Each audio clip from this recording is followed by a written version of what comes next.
Community, how are we doing? This week we're going to be talking to you about the handover process.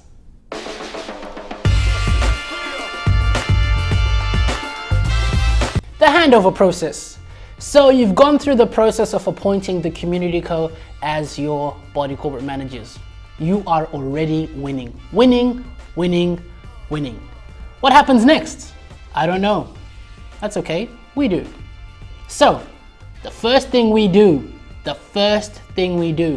is send an email or give your body corporate manager a phone call and say, hey, you know what happened last night?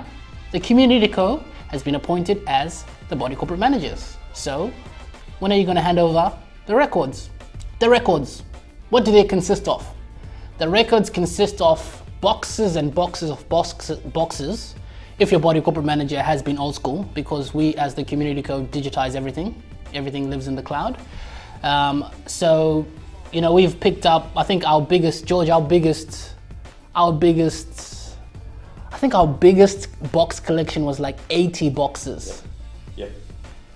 80 boxes, right? We didn't personally go there and, I mean, we were there, but, you know, obviously we got, I think it's Grace Records in to help us with the process. But yeah, we've gone to a body corporate manager's office, collected these boxes of information, you know, minutes, meetings. Some body corporate managers print every single email and file them in these big folders and store them in boxes. So we've had to collect those. We collect those boxes, we go through them and create an inventory. And then once we're satisfied that we have everything, we send those boxes off to the archives. The second thing we do is look at the financial information. So we ask the body corporate manager to provide us the previous body corporate manager to provide us with bank statements, balance sheets, because each body corporate has an administration fund and a sinking fund. If you don't know what those are, refer back to our website or check out our FAQ videos because we explain what those are. And we look at the bank statements to make sure that they match with we call them financial statements, so balance sheet and income and expenditure statements. We get that data, we look at that information, and then we import all of that into the software that we use to manage that body corporate. The other thing we do is open up a business bank account for that body corporate and have the previous body corporate manager transfer all the funds they held in trust for that body corporate into our new bank account that we've created. After we've reviewed the financial statements, looked at the records and archived them, we carry out a site inspection. Very important, just in case something has changed on site that we need to be aware of. So we go and we actually visit the site.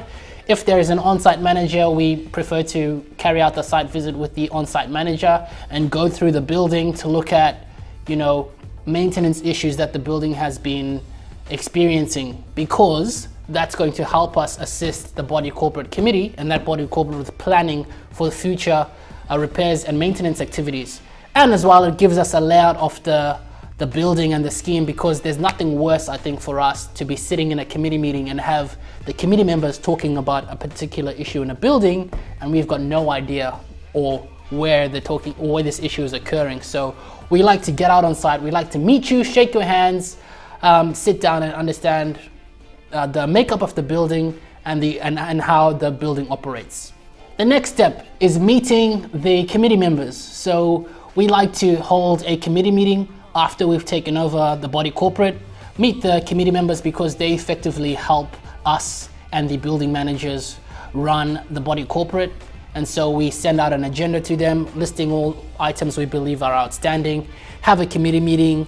We like to also discuss how they operate as a committee so we can set in place structures behind making certain decisions and guide them, because each body corporate, if you didn't know, is governed by the Body Corporate and Community Management Act. So we just like to sit down with the committees, run through the process of having a formal meeting, minute those meetings. So we write the minutes out for those meetings, and then we go through the process of managing the body corporate with them moving forward.